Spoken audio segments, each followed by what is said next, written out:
नमस्कार शंकर बाबू को स्वागत। आज जो प्रेस मीट आम रखीचे विजु जनता दल तरफ आम सागर अच्छा श्री संचित महांती जे कि पूर्वतन राज्य संपादक विजु जनता दल थिले आ पूर्वतन एडवाइजर केन्दुर leaf welfare board government of Odisha मध्य थिले। आपण माने जानिचंती जे केन्दुपत्र जीएसटी उपरु चार्ज करिया पे माननीय पूर्वतन मुख्यमंत्री हुंतु ओडिशा सरकार सब बड़े केंद्र को लिखी आसला से केन्दुर लीफ और जीएसटी उपरे आज जो प्रेस मीट रखीचु आम ताकू डिटेल्स भाव में मुझे अनुरोध करुच्ची से संचित महंती प्रेस मीट को आपको लेकिन जी। थैंक यू प्रियव्रत माझी महोदय। आपण समस्त को नमस्कार जोहार। आज जो प्रेस कॉन्फ्रेंस है उद्देश्य प्रियव्रत भाई स्पष्ट भाव आप सामने रखिंट मु विशेष भाव में ओडिशा रे रहुतबा केन्दुपत्र तोआली एवं कर्मचारी मान विषय कहबार अच्छी जो केंद्र सरकार कौ प्रकार भाव में जीएसटी लगे। सर्वप्रथम आम जाना दरकार जे ओडिशार 22 जिले में जहाँ जंगल विभाग 19 डिविजन विभक्त कर प्राय प्राय 15 लाख तोआली 18,000 सिग्नल कर्मचारी एवं 8.5 लाख कार्डधारी केन्दुपत्र तोआली केन्दुपत्र को निज जीविका भाव निर्वाह कर 90% होती महिला और विशेषकर ग्रामांचल रहुवा आदिवासी परिवार जिते बड़े कौन खरा दिन में कौन काम न थाए से मैंने केन्दुपत्र होता रोजगार को लेकर जीवन जीविका को निर्वाह करि गत किछि वर्ष भितर ओडिशार पूर्वतन मुख्यमंत्री विजु जनता दल सरकार केन्दुपत्र तोआली मानक पई विभिन्न सामाजिक सुरक्षा योजना करी तांको साहाय्य करि आछिसंती। आपण जानिथिबे किछि मास पूर्व माननीय मुख्यमंत्री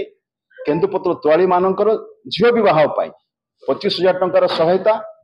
ता सहित दुईटी झियो बागर पाई 50,000 सहायता मृत्युकालीन सहायता 2 लाख टंका एवं बोनसर परिमाण जहाँ गत वर्ष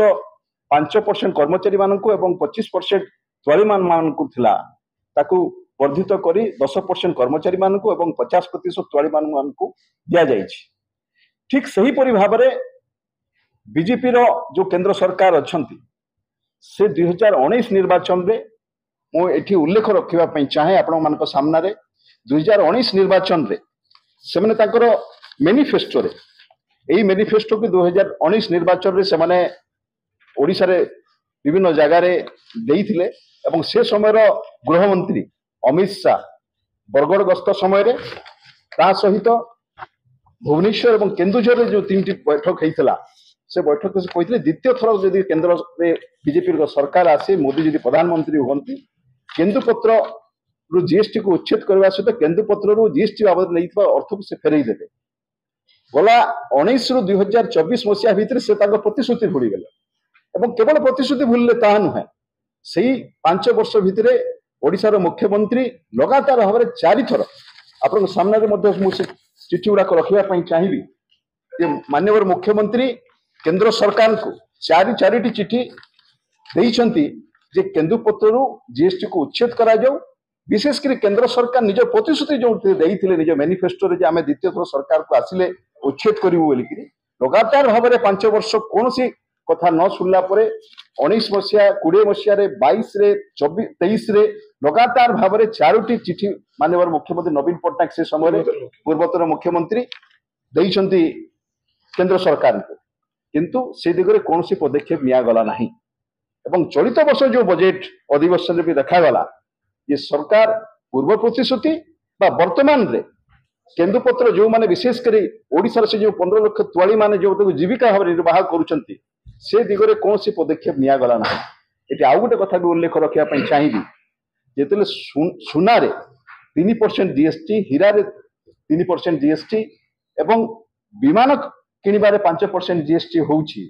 से समय साधारण लोक साधारण महिला आदिवासी महिला ग्रामांचल रहुवा केन्दुपत्र तोआली माने निर्भर करुवा केन्दुपत्र ऊपर 18% जीएसटी निश्चित भाव में ओडिशा रहुवा केन्दुपत्र तोआली माँ मानक प्रति कर्मचारी मानक प्रति अवहेलार निदर्शन एवं एठी आउ गोटे कथा भी होउछि जे जो केंद्र जो सरकार अच्छी केवल प्रतिश्रुतिर सरकार प्रतिश्रुति देइथिले पालन करना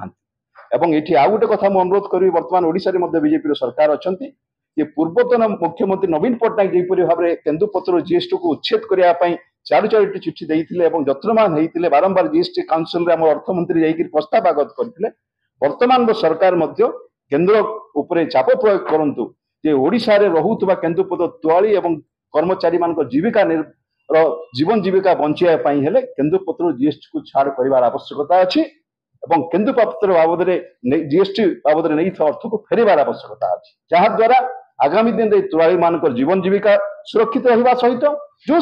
ସାମାଜିକ ସୁରକ୍ଷା ଯୋଜନା ମାନେ ଅଛି, ସେ କନ୍ୟା ବିବାହ କଥା ହେଇପାରେ, ସେ ମୃତ୍ୟୁକାଳୀନ ସହାୟତା କଥା ହେଇପାରେ, ସେ ବୋନସର କଥା ହେଇପାରେ, ତାହା ମଧ୍ୟ ସୁରକ୍ଷିତ ରହିପାରିବ।